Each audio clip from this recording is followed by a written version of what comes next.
जय भारत जय संविधान। दोस्तों, पिछले दिनों हमने एक वीडियो बनाई थी जिसमें हमने ये बताने की कोशिश की कि भविष्य में आने वाले नज़दीकी चुनाव में आप सिर्फ अयोध्या के राम मंदिर को ही केंद्रित मुद्दा ना मानकर दूसरी चीज़ों पर भी अपने विचार रखें और बाद में अपने निर्णय लें। उस वीडियो को अगर आप ध्यान से देखेंगे और सुनेंगे तो आपको पता लगेगा कि हमने ना तो श्री राम की किसी से तुलना की है और ना ही अयोध्या मंदिर को गलत बताया है।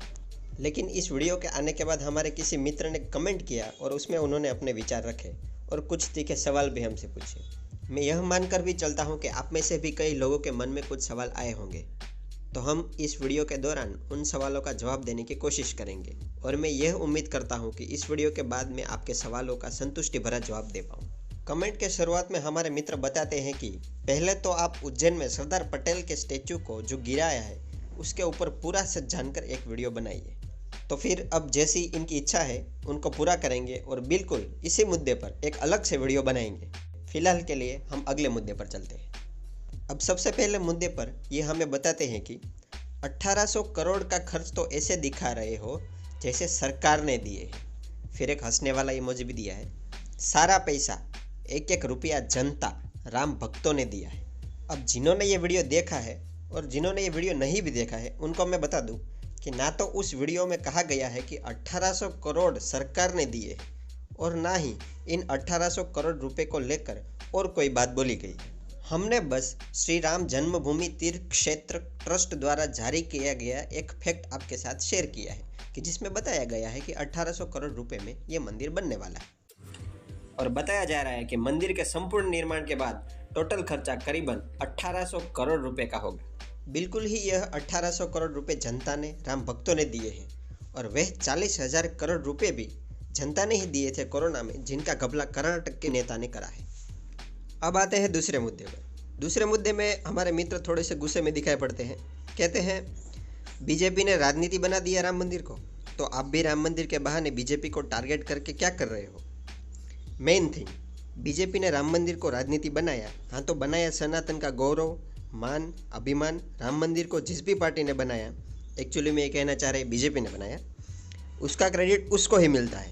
अब पहली बात तो ये है कि मंदिर बनने का क्रेडिट सिर्फ बीजेपी को ही नहीं जाना चाहिए। बीजेपी बनी ही 1980 में है और श्री राम मंदिर की लड़ाई तो 1528 से चलती आ रही है। इस मंदिर के बनने में बराबर का योगदान सवाई जय सिंह जी का भी है, जिन्होंने 1717 के साल में वहाँ पर राम चबूतरा बनवाया था। 1853 में जब सबसे पहले लड़ाई हुई थी तब आवाज़ उठाने वाले हिंदुओं का भी बराबर का योगदान है। 1950 में पूरी ज़मीन पर लॉक्ड हो गया था, किसी को भी अंदर जाने की अनुमति न थी, जो कि 1986 में अनलॉक्ड किया गया तब के प्राइम मिनिस्टर श्री राजीव गांधी द्वारा, तो बराबर का योगदान उनका भी हुआ। राम मंदिर की लड़ाई को आगे बढ़ाने के लिए 1990 में रथ यात्रा आयोजित की जाती है, जिसका प्रतिनिधित्व करते हैं लाल कृष्ण अडवाणी जी। उनको भी बराबर का योगदान देना चाहिए और उस रथ यात्रा में जुड़े जनता को भी। और मैं तो यह मानता हूं कि 2002 में मरे सभी लोगों का भी बराबर का योगदान है इस राम मंदिर में। तो फिर यहाँ पर सिर्फ बीजेपी को ही क्रेडिट देना बड़ा ही अनुचित लगता है। और रही बात राजनीति बनाने की या बीजेपी को टारगेट करने की या फिर क्रेडिट देने की, तो मैं आपको सुधारना चाहूँगा कि हमने ना तो किसी के क्रेडिट की बात की है, ना किसी को राजनीति बनाया है और ना ही टारगेट। हमने जो इस वीडियो में समझाने की कोशिश की है वो मैं बताता हूँ। तो पहले तो हम ये बात जान ले कि प्राण प्रतिष्ठा का मतलब क्या होता है। प्राण प्रतिष्ठा का मतलब होता है प्राणों को प्रस्थापित करना। और शास्त्रों के अनुसार, जो कि आप शायद मुझसे ज़्यादा जानते होंगे, मंदिर जो है उसे भगवान का शरीर, शिखर जो है वो आँखें, कलश है वो भगवान का सर और झंडा भगवान के बालों को माना जाता है। अब जो शरीर पूरी तरह से पूर्ण निर्मित नहीं है उसमें प्राण प्रस्थापित नहीं हो सकते, लेकिन फिर भी किया जा रहा है। शास्त्रों का उल्लंघन क्यों हो रहा है श्री राम के नाम पर? तो इसमें टारगेट करने जैसा तो कुछ था ही नहीं, बिल्कुल साफ पानी की तरह बात थी। लेकिन जो शास्त्र और वेदों को जानते हैं वो इस बात को समझ जाते। अब आते हैं इनके चौथे मुद्दे पर। ये कह रहे हैं कि लास्ट में आपने बोला श्री राम सबके हैं। सही कहा, श्री राम सबके हैं, इसलिए तो डॉक्टर बाबा साहेब आम्बेडकर के फादर का नाम सूबेदार रामजी मालोजी सकपाल। तो इसी संविधान के चलते आपको ये वीडियो बनाकर कंट्रोवर्सी ना करके, अब देखिए यहाँ पर शायद ये कह रहे हैं कि श्री राम के नाम से बाबा साहेब के पिता का नाम पड़ा और फिर बाबा साहेब आए जिन्होंने संविधान लिखा और जिसके चलते हमने ये वीडियो बनाई। अब ये तो वही बात हो गई कि तुम्हारे पापा का नाम विजय है तो हर रेस में तुम विनर, तुम्हारी सरनेम में दोषी है तो सारे क्राइम तुमने ही किए होंगे। तो मतलब इस बात का ना तो कोई सर है ना कोई पैर। डॉक्टर बाबा साहेब आम्बेडकर के फादर का नाम कुछ भी होता, वे संविधान जरूर बनाते, लेकिन अगर संविधान ना होता तो हम शायद इतनी स्वतंत्रता से ये वीडियो ना बना पाते, और शायद इतनी स्वतंत्रता से आप ये कह भी नहीं पाते। अब हमारे मित्र आगे ये कहते हैं कि ये वीडियो बनाकर कंट्रोवर्सी ना करके राम मंदिर जाना चाहिए और प्रभु से कहना चाहिए कि हर घर श्री राम का मंदिर बने और हर इंसान में राम बसे, क्योंकि श्री राम से ऊपर ना ही मैं हूँ, ना ही आप, ना ही कोई पॉलिटिकल पार्टी और ना ही सम। अब यहाँ पर किसी संकोच या डर की वजह से ये वाक्य पूरा नहीं कर पाए, लेकिन आपको यह वाक्य बिना किसी संकोच या डर के बगैर पूरा कर देना चाहिए था। यह हक भी आपको संविधान ही देता है।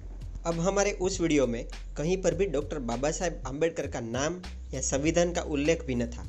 फिर भी ये मित्र इस पर इतना जोर क्यों दे रहे हैं, उस पर हम नहीं जाएंगे, लेकिन एक छोटी सी बात मैं आपके साथ शेयर कर देता हूँ। 1980 तक ये विवाद दो पक्षों के बीच में चल रहा था, लेकिन 1980 में एक तीसरा पक्ष भी इसमें आता है, जो थे राम लल्ला खुद।